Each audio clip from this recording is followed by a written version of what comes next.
Hey everyone, today I'm going to review the Glock 26 Gen 5 and why I chose this to be my everyday carry, so stay tuned.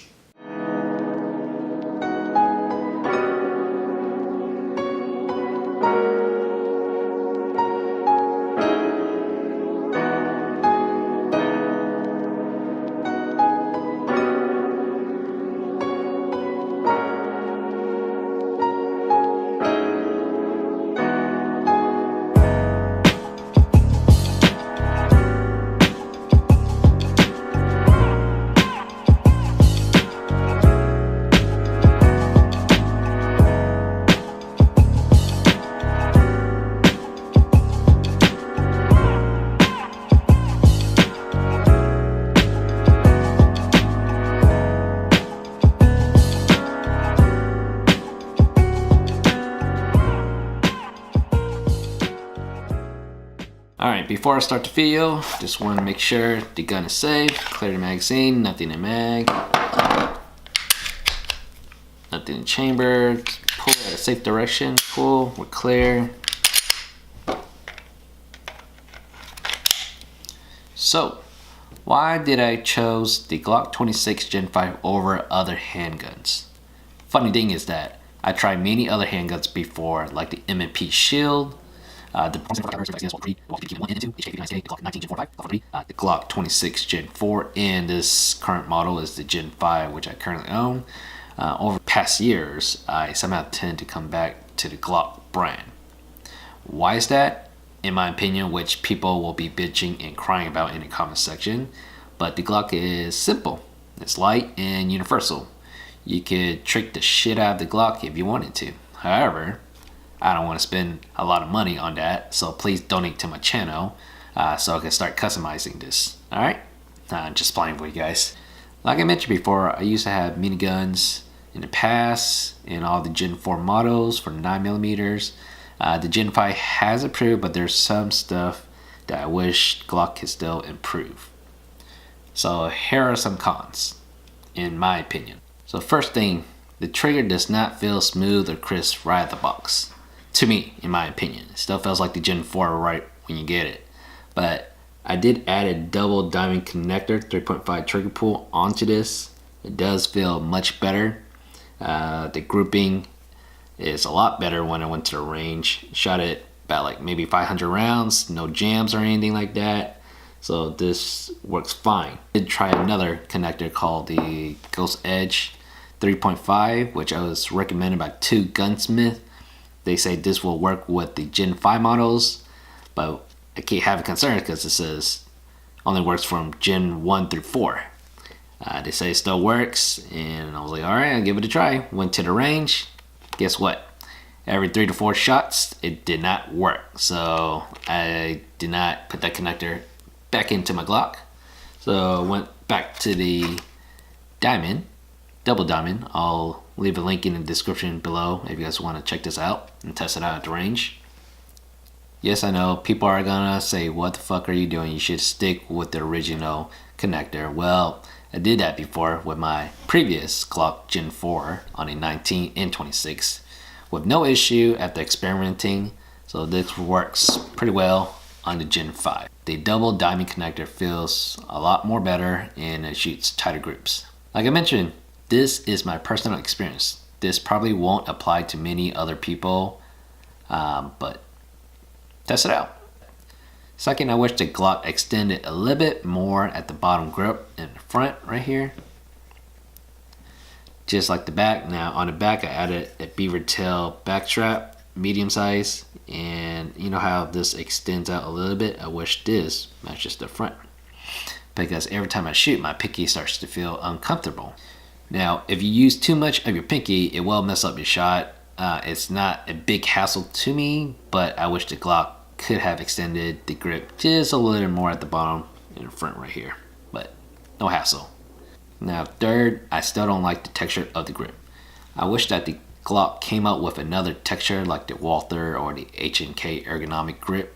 However, I put a Talon rubber grip on mine that almost solved the issue, but it's still too slippery. So what I did is I cut off the back and in the front and left the rubber on the sides so it doesn't rub on my skin when it comes to carry. So I just ordered from the Talon the granulate for the back and in the front. So we'll see how that will work, but I still don't like the tiny little square texture on the Glocks. It's just, you know, my personal opinion. Lastly, the slide lock right here has been issues for me when I owned the Gen 4 and Gen 5. I think it's just me, but sometimes I have issues holding it down since it's so damn small, unlike the Walter and H&K slide locks, which Glock could have improved this slide lock in some way. To other people, it might be simple, but you know, like I said, it might just be me. Luckily, Glock has an extended lock slide available on the market, so I might check that out or leave it the way it is.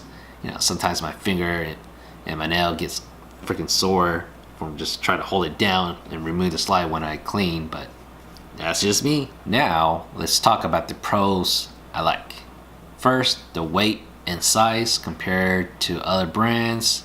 It is lighter and slimmer. However, the Smith & Wesson and the Glock 43 probably beats the Glock 26 on weight and size, but those are single stat, which I personally don't like due to capacity, and it's too small for me. This is like the right size that I like. Glock 26 is easy to carry around, and it's small enough to conceal if you're using the original 10 round magazine like what I'm showing here. What I use for a holster? Well, I've been through many holsters before, but I use a brand called Sticky Holster. It's simple, does not bother my skin, easy to tuck away, and just slip it right in, just like this. Put it between your pants, front, back, on the side, appendix.